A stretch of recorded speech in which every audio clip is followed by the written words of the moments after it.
A ex-mulher do meu marido processou ele e eu tive que vender uma casa para pagar os direitos dela para ele não ser preso. Quando eu conheci o meu atual marido, ele já era separado, porém o divórcio ainda não tinha saído.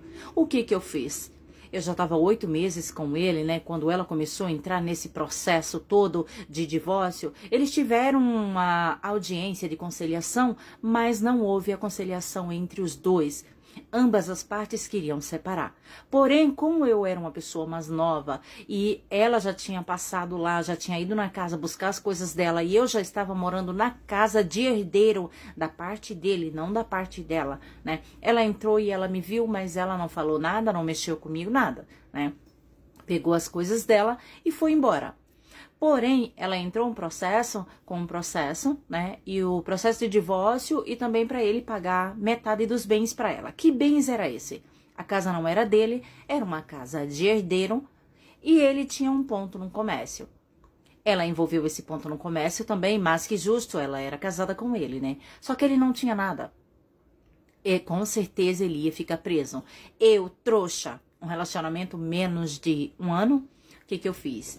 Eu vendi a minha casa, que a casa era dos meus filhos, não minhas, tá? Era o bem que eu tinha, o único bem que eu tinha para os meus filhos, né? Era aquela casa e o amor que eu sempre ofereci para os meus filhos. Eu vendi a casa correndo risco de realmente ficar sem nada.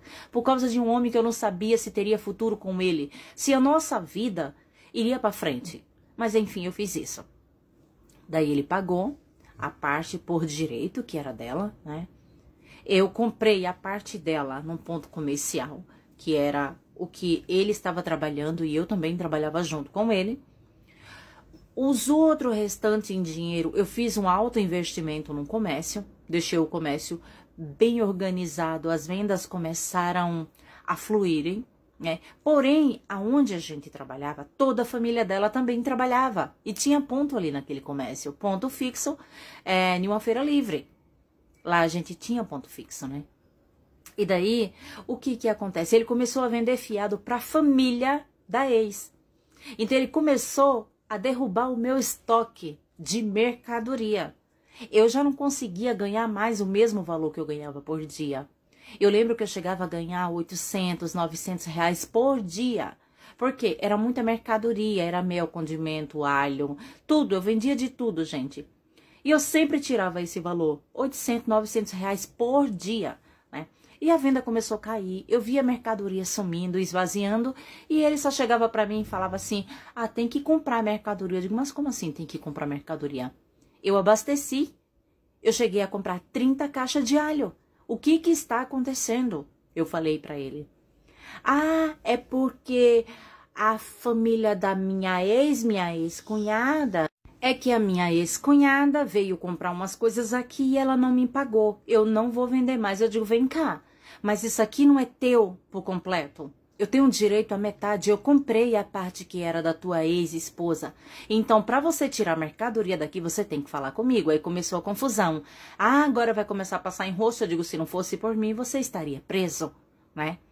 Então, para de fazer isso, gente.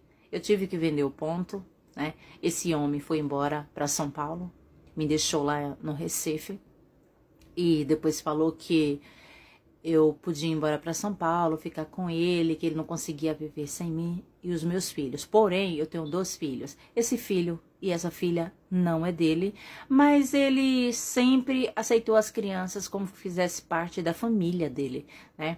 E daí eu vendi o ponto comercial e fui embora. A pior loucura da minha vida eu fiz, tá? Chegando em São José dos Campos, fiquei morando em um quartinho atrás da casa da irmã dele. Fui muito humilhada. Meus filhos tomavam banho de água gelada. Naquela época as crianças faziam xixi na cama, né? E daí molhava as cobertas e as crianças dormiam com as cobertas molhadas de xixi, porque eu não tinha como. Tinha dia que eu não tinha nem o que comer, não tinha um café. E ela nunca nem para me ajudar, nem para falar assim, Elisângela, traz as crianças para tomar banho aqui. Daí tudo bem. O que eu fiz? Fui para a igreja católica e pedi ajuda. E quando eu cheguei ali na igreja católica, contei a minha situação.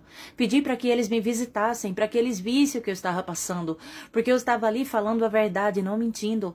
Existe gente que mente para ter ajuda, eu não. Eu estava mostrando para eles ali realmente a minha necessidade. E se eles não pudessem me ajudar, mas pudessem ajudar pelo menos meus filhos com um café e alguma coisa para eles comerem, umas cobertas, que estava muito frio na época, eu já agradeci a Deus primeiramente e a eles. E daí o pessoal da Igreja Católica foi lá, me fez uma visita. E a minha cunhada na época ainda soltou uma piada.